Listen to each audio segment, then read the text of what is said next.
କୋରାପୁଟର ତାଡମାଳିରେ SS ରାଜମୌଲିଙ୍କ big budget film SSMB29କୁ ନେଇ ଗତ କିଛି ଦିନ ଧରି ଚର୍ଚ୍ଚା ଚାଲିଛି। ଏପରିକି ଫିଲ୍ମ ସୁଟିଂର କିଛି ଅଂଶ ସାମାଜିକ ଗଣମାଧ୍ୟମରେ ଘୁରି ବୁଲୁଛି।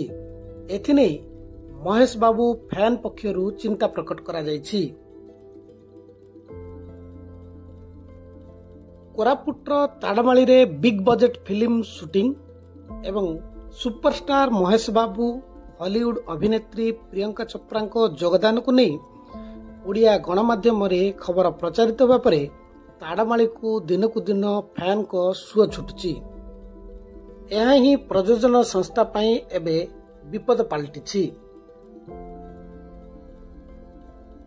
SSMB29ର ଡିଜିଟାଲ ଟିମ୍ ଫିଲ୍ମ ସୁଟିଂର ଲିକ୍ ହୋଇଥିବା 95% ଲିଙ୍କକୁ ସଫା କରିଥିବା ୱାଇଜାଗ୍ ମହେଶ ଫ୍ୟାନ୍ ପକ୍ଷରୁ ପ୍ରକାଶ କରାଯାଇଛି।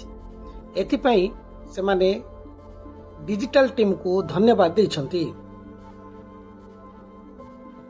ସାମାଜିକ ଗଣମାଧ୍ୟମରେ ଘୁରି ବୁଲୁଥିବା ଅବଶିଷ୍ଟ ଲିଙ୍କକୁ ସେମାନେ ଦେଇଥିବା ଏକ ଗୁଗୁଲ ଡ୍ରାଇଭ୍ ଡ୍ରପ୍ ବକ୍ସରେ ପକାଇବା ପାଇଁ ନିବେଦନ ବି କରିଛନ୍ତି। ବ୍ୟବସାୟିକ ଦୃଷ୍ଟିରୁ ପ୍ରଯୋଜନା ସଂସ୍ଥା ୱାଇଜାଗ୍ ମହେଶ ଫ୍ୟାନ୍ କ୍ଲବ ନାମରେ ଏଭଳି କରିଥିବା ଜଣାପଡ଼ିଛି। ତେବେ ଆଗାମୀ ଦିନରେ କୋରାପୁଟ ଭଳି ମାଳଭୂମିରେ ବାହାର ରାଜ୍ୟର ଫିଲ୍ମ ସୁଟିଂ ନେଇ ଏବେ ଆଶଙ୍କା ସୃଷ୍ଟି ହୋଇଛି। ବ୍ୟୁରୋ ରିପୋର୍ଟ, ପ୍ରତିଫଳନ ମିଡିଆ।